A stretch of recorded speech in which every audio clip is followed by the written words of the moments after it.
So then hopefully now you're getting the hang of what a class is and how we can use them to create new types of objects. Now I want to introduce you to the idea of class inheritance in JavaScript, otherwise known as subclasses. Now subclasses are classes which inherit functionality from another class but also have their own additional properties or methods too. In other words, a subclass extends another class. For example, imagine we want to create an admin user class so we can create new admin objects. Now, an admin would have all of the same properties and methods that a regular user would have right here. They can log in, they can log out, they have an email, a username, etc. But they would also have an extra method maybe to delete other users. So we wouldn't just add that method to the regular user class, because that means that any user created with this class could then delete other users. Instead, we should create a new admin class which then extends this user class. So it inherits all of this stuff a regular user has, but we can also define the extra methods or properties on it which only admins will have. So by extending a class and inheriting all of the user's properties and methods, it means we don't have to completely rewrite all of these in our new admin class. And it makes the code much more reusable. So let's give this a whirl. So the first thing I want to do is come down here and actually create this admin class. So class admin. Now what we want to do is extend from the user class because we're inheriting from that class. So the way we do that is by saying now extends and then the class we want to extend from, which is the user class. So now when we're creating this class, it's saying, okay, well, find the user class and inherit all of this stuff automatically from the user class.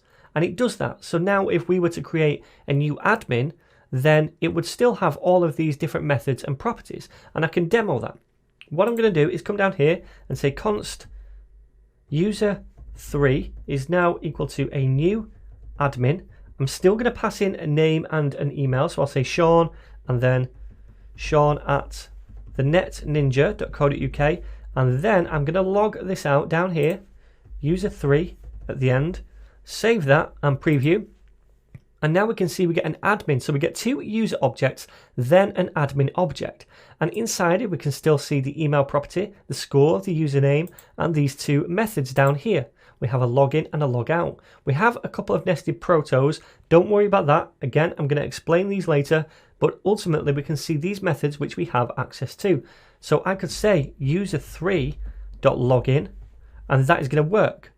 So now we're creating this admin class that extends the user class, and we're getting all of these properties and methods inherited into this class. So that's pretty awesome. And now we can define extra methods or properties inside this class if we want to, that only admins have.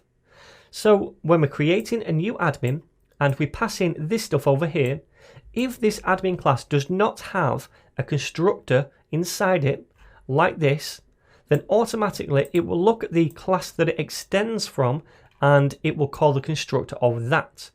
Now, we can also define methods over here, which is what I'm going to do. I'm going to create a method called delete user, and I'm going to, inside this method, eventually delete a user.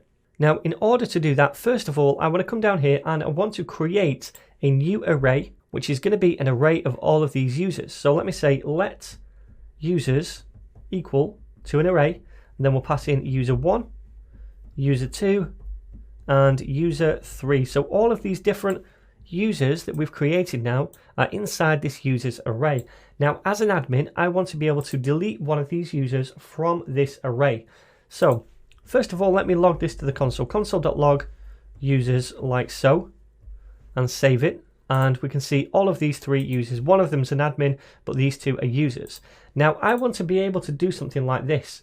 I want to say user3, which is our admin here, then call the delete user method, so dot delete user, and pass in a user from this array that I want to remove from the array.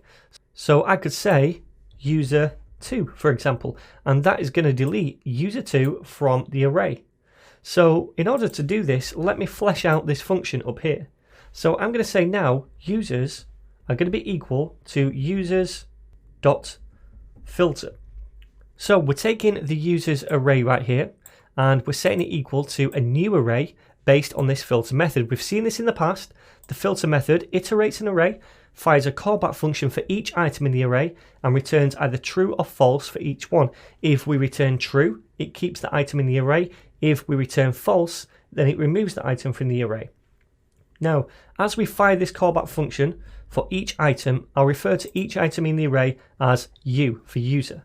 We also want to take in the user as a parameter up here when we call delete user. So we're passing in user2. Now we're referring to that inside this method as user.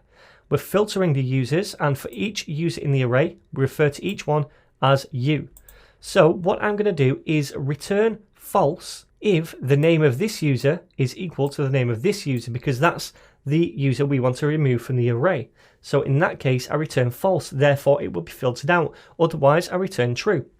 So what I'm going to say is return, and we want to return u.username is not equal to user.username. So if the current item or the current user we're iterating, if their username is not equal to the user.username, then we're returning true, because therefore we want to keep that user in the array. Now, if the username of the current user is equal to this username, then we're returning false, because in that case, we want to filter this user out of the array. So let me just give this a whirl. I'm going to console.log users again down here to make sure this has worked, and we want to eliminate or delete this user from the array. So we can see right here we have this user, and this user, but down here we just have the top one and the admin. So this has worked, and we've deleted this user from the array using the filter method. So now let me just neaten this and put it on one line, because we have one return statement. So scoot that up here, and we don't need the curly braces. We also don't need the parentheses around this parameter. And there we have it. That is exactly the same. Save it and make sure it still works. And cool, it does. So now, my friends, we have a new class, admin, which extends the user. It inherits all of the same methods and properties that a user has, but now only admins has this delete user method. And if we try to say, for example, user1.delete user and then pass in user3, then we wouldn't be able to do this, because a regular user object doesn't have the delete user method. So if I try this, then we're going to get some kind of error. User1.delete user is not a function. So now only admins can use this method. So that's the basics of class inheritance, or subclasses as they're also known. But what if our admins right here, what if we need to attach extra properties as well as methods? For example, a custom title property. Well, in order to do that, we need our admin class right here to have its own constructor, but also inherit the properties from this constructor right here. And we'll see in the next video how to do that.